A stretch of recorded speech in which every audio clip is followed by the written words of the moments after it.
Antediluvian technology of heating and lighting, fireplaces, cups. A distinctive feature of a fireplace is always that it is not designed for heating and subsequent heat transfer from the material of the walls.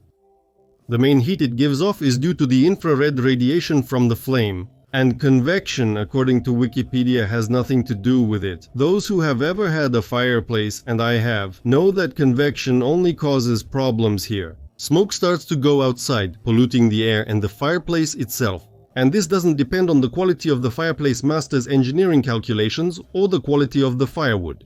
And the fireplace only heats when the firewood is burning in it, but the firewood burns out pretty quickly. With a large room volume to heat it up, you have to sit by the fireplace for several hours. And now imagine the 19th century somewhere in Holland, where the frosts are quite severe and the rooms are large. It's clear that in such conditions you could freeze, and a fireplace isn't needed at all here, but rather a Dutch stove. Nevertheless, fireplaces are also present there. Who modifies them in a simpler way? Something like this. So why were they even made if they couldn't handle their tasks from the start? Well, clearly not for beauty. Maybe the climate in the northern latitudes was milder. But there is still a chimney in the fireplace. Experts confirm that in a warm climate due to backdraft it's even harder to use a fireplace. So what's the catch? Well, let's figure it out. The older a fireplace is, the more it resembles a canopy-like structure over a campfire, which people would set up directly on the floor. In addition, the height of the firebox in fireplaces of the old design is higher than a person's height. Probably, the artist never lit campfires in a pioneer camp as a child. In this case, even with good draft, half of the smoke will go into the room. There are even engravings where people are sitting in a luxurious palace heating the fireplace and clouds of smoke are coming out of it. It feels like these people are savages who ended up in an abandoned palace and couldn't find any proper use for the fireplace except to burn firewood in it. By the way, some alternative researchers actually claim that in the 18th century, half-wild people settled here after some kind of cataclysm. Before that, giants of a high level of development lived here. And these savages really wanted to be like those highly developed beings, so they imitated them in everything, but without understanding the purpose of the objects. In all old engravings, fireplaces are depicted with the largest possible firebox size. That's exactly how they originally were.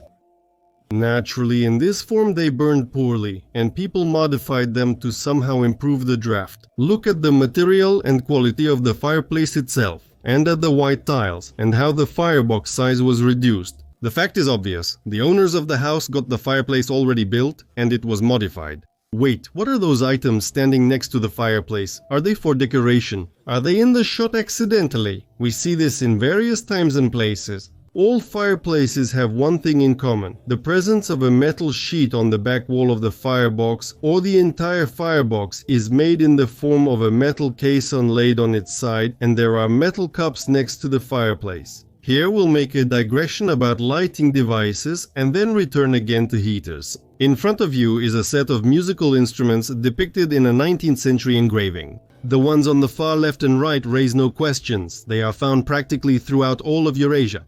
In the middle between them, the bow is also a fairly recognizable instrument, but the second and fourth instruments are a bit puzzling.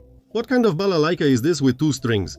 I remember the Soviet joke about an Asian who became the master of the whole country, but since the joke is about an Asian, the instrument must be looked for in Asia. Actually, I didn't have to look for it for long. This is the Comanche, which is considered one of the oldest musical instruments. The soundboard, which is also the resonator, serves to amplify the acoustic vibrations. That's clear. The neck is used for playing, that is, for changing the effective length of the string with the musician's finger.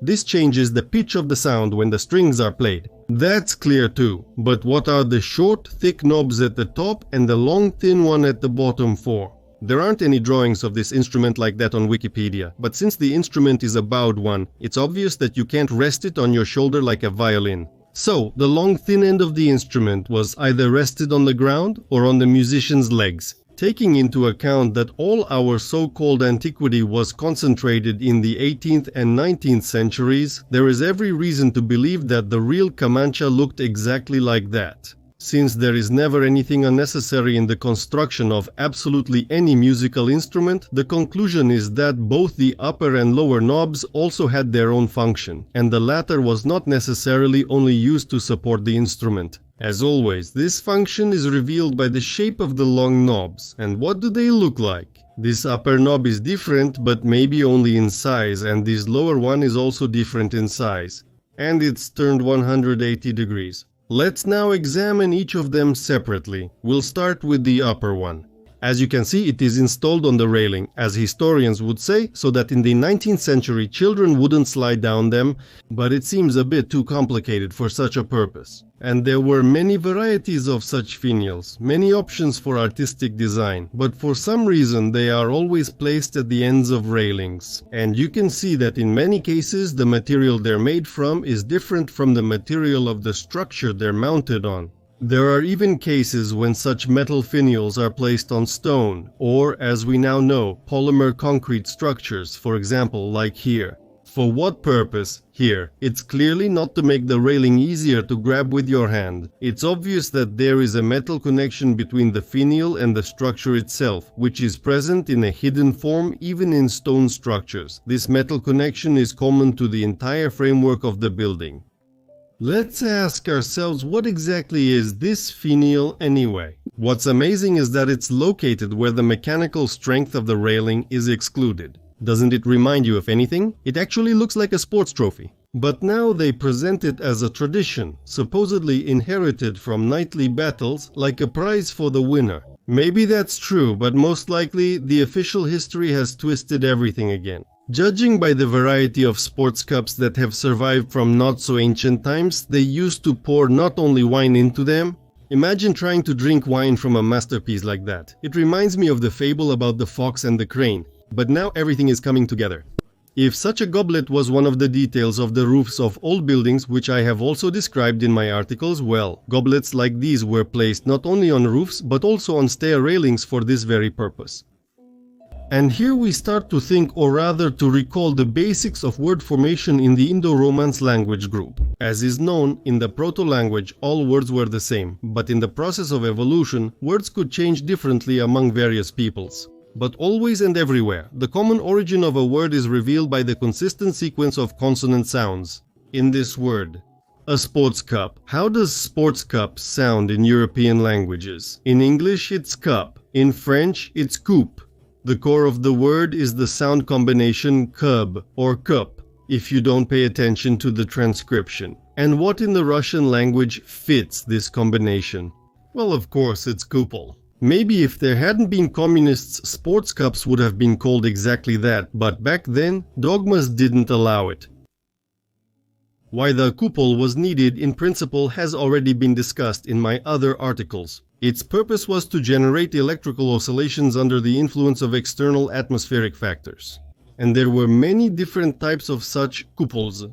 By a simple method of comparison, we come to the conclusion that our kubki are actually mini kupols. It becomes clear again why such kubki were made everywhere possible, from windows to furniture. Everyone thinks these are just aesthetic details, but it turns out that's far from the truth. There are a lot of such photographs of the interiors of wealthy 19th century homes. It turns out our mini domes have many functional purposes. It seems to me that in knightly tournaments, if they even existed, the winner received more than just a wine vessel. And the main dome was from the castle that belonged to the defeated one. The dome, later a goblet, was the symbol of the defeated. Everything falls into place.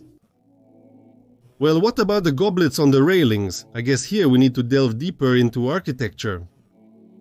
Let's say the main domes are highlighted in red and the secondary smaller ones are highlighted in green. If, along the path of the closed chain of metal ties from the building, which also includes the stairs below, you install additional secondary domes on the stair railings, then the current in the closed circuit of the metal ties will be balanced. It will be maximally induced by the domes distributed along the entire length of the chain. In reality, it can be much more complicated there, but these devices can allow, for example, connecting an electric lamp from the building to this metal tie circuit, like for example here. Now, similar systems have been dismantled everywhere, and the places where the lamps used to be plugged in have been covered with sockets in the classic style. Where did the word rosetka originate in the electrical context? Did it come from here, or is it another play on words? This is the dormer window of one of the old buildings, and the niche above the window opening was illuminated. Has anyone seen anything like this nowadays? Well, here's another way mini-domes can be used. I'm just speculating here, but I want to give an example to clear up the intrigue around the columns. I've highlighted in red what we can see there. Actually, after this photo, we move on to the second finial of Kamieniec, which is located below, more precisely to its prototype. There are a lot of photos of such columns with mini-domes preserved from that century.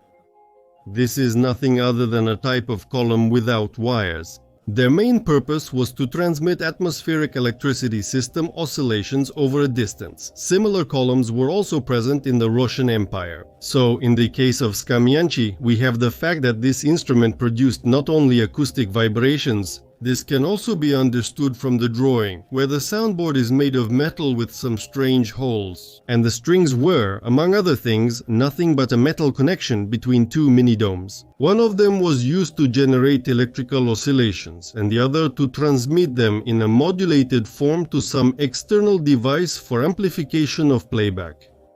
So amplifiers and radio microphones were most likely invented not in the 20th century, but much earlier. Back then, technologies were not limited to radio electronics. So these cups can be of different sizes, with the largest ones placed at the corners of the fireplace. The presence of a metal sheet on the back wall is quite understandable. It serves to radiate infrared rays when heated, strictly in front of itself, as is proper for a fireplace. But the cups have nothing to do with the process of burning wood. The European mentality likely played a role, as Europeans did not understand the purpose of these cups. Since they had been standing there since ancient times, it meant that was how it was supposed to be, and they shouldn't be removed. And these cups are nothing more than devices for concentrating atmospheric electricity. Their step-by-step installation increases the current in the closed conductor along which they are placed. So what does it turn out to be? To begin with, probably the fact that in the past life of their owners, there was never any firewood in those fireplaces, and these fireplaces were not designed for that purpose at all.